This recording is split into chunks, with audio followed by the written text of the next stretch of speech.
जबलपुर के भेड़ाघाट थाना क्षेत्र में बेटे और बहू ने अपने बूढ़े माँ बाप को घर से बाहर कर दिया। उनकी जमीन और घर पर भी कब्जा कर लिया। 3 साल से बुजुर्ग दाम्पत्य अपनी विधवा बहू और पोते को लेकर एक किराए के मकान में रह रहे हैं। कई बार प्रशासन और पुलिस की चौखट पर माथा रगड़ने के बाद भी उन्हें न्याय नहीं मिल सका। लेकिन अब शहपुरा थाने के प्रभारी ने बुजुर्ग दाम्पत्य की शिकायत पर बेटे बहू के खिलाफ FIR दर्ज कर ली है। इसके साथ ही उन्होंने उनकी जमीन और मकान वापस दिलाने के प्रयास शुरू कर दिए हैं। आज के इस महंगाई के दौर में किसी बच्चे को पालना तपस्या से कम नहीं है। जब किसी बच्चे का जन्म होता है तो माता पिता उस बच्चे की जिम्मेदारी संभालने के साथ साथ उसकी शिक्षा, दीक्षा, रहन सहन और तमाम ज़रूरतों को पूरा करते हैं। यहाँ तक कि माँ बाप अपने सुख दुख सुविधाओं का भी त्याग कर देते हैं। इसके बदले में माता पिता अपने बच्चों से सिर्फ एक उम्मीद रखते हैं कि जब वे बूढ़े हो जाए तो बच्चे उनका भी उसी तरह ख्याल रखें जैसा उन्होंने रखा था। जबलपुर के शाहपुरा इलाके में एक कलयुगी पुत्र की ऐसी करतूत सामने आई है जो हर माँ बाप के दिल को ठेस पहुंचाएगी।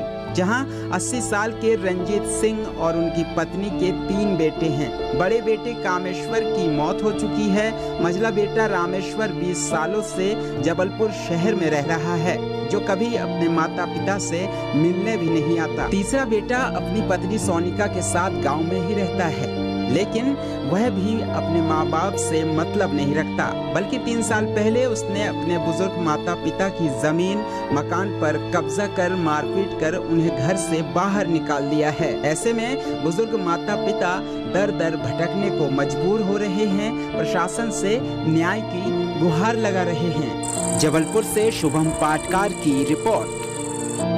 ये है कि हमारा छोटा पुत्र जो है जागेश्वर और उसकी पत्नी सोनिका, इन लोगों ने हम लोगों को मारा पीटा और हमारे को घर से भगाया है बहुत। और हमारी पत्नी को भी मारा, हमारी बड़ी बहू है उसको भी मारा।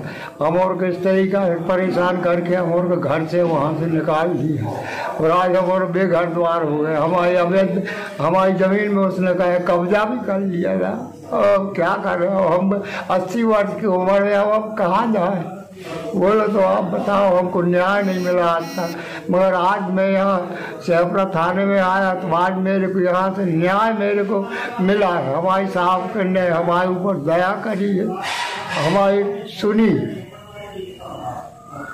मैं बहुत परेशान हूँ। कितने साल से आप परेशान थे? हम 3 साल से परेशान है। जो उसकी भी शादी भई है और इसके बाद में आई है 4 दिन के बाद में हमारे जागेश्वर की पत्नी ने अलग डेरा रख लिया और भोजन प्रसादी अलग बनाने लगी और हम लोगों को सता। आप लोग कहाँ रहते थे? हम लोग किशोरदई में रहते थे पहले। के बाद में जब इनने हमको लड़ा बैठ के और मारा पीटा और को बहुत दुखी किया और घर में भगा दिया।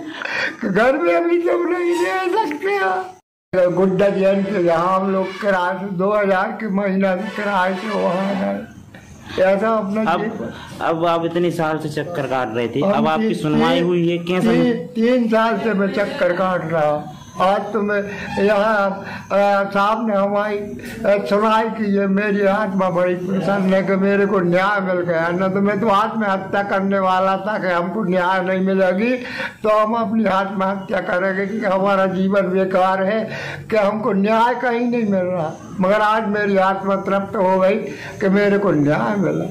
साहब की इतनी बड़ी भारी हमारे ऊपर दया हो गई। 80 वर्ष के बुढ़ा पर उनका दया बढ़ गई, उन्होंने न्याय दिया हमको।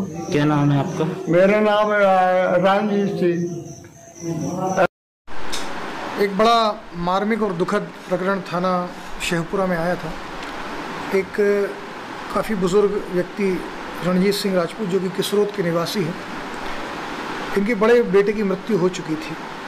इनका छोटा बेटा, उसका नाम जागेश्वर सिंह और उसकी पत्नी मोनिका सिंह, इन दोनों के साथ लगभग 2 वर्ष पहले वो रहते थे। लगातार इनके छोटे बेटे ने, उनकी पत्नी ने उनको प्रताड़ित किया, उनकी पत्नी को, अपनी सगी माँ को प्रताड़ित किया, उनके नाम की ज़मीन पर कब्ज़ा किया, उनके नाम के घर पर कब्ज़ा किया, उनकी जितनी जंगम संपत्ति थी सभी पर कब्जा कर लिया और मारपीट करके अपने पिता को घर से निकाल दिया। रणजीत सिंह लगभग 80 वर्ष के बुज़ुर्ग हैं। ये लगभग 1.5 वर्ष से जगह जगह विभागों में भटक रहे थे। आज ये थाना शेखपुरा मेरे पास आए। इन्होंने अपनी पूरी आपबीती मुझे बताई। मैंने श्रीमान पुलिस अधीक्षक महोदय श्री बहुगुणा साहब को समस्त बातों से अवगत कराया। हमारे अतिरिक्त पुलिस अधीक्षक महोदय श्री बघेल साहब को समस्त बातों से अवगत कराया। सभी बहुत ही संवेदनशील अधिकारी हैं। उन्होंने तत्काल मुझे अपराध दर्ज करने के आदेश किए। मेरे द्वारा अभिभावक एवं वरिष्ठ नागरिक देखभाल एवं कल्याण अधिनियम की धारा 24 के तहत एवं अन्य 294, 323, 506, 34 के तहत मैंने अपराध दर्ज किया है। इस प्रकरण में दोनों की ही गिरफ्तारी की जाएगी और उनको उनकी संपत्ति दिलाई जाएगी। यद्यपि ये सभी लोगों से इस प्रकरण के माध्यम से आह्वान भी है कि अपने बुजुर्ग माँ बाप का ख्याल रखें और उनका संरक्षण करें, उनकी देखभाल करें।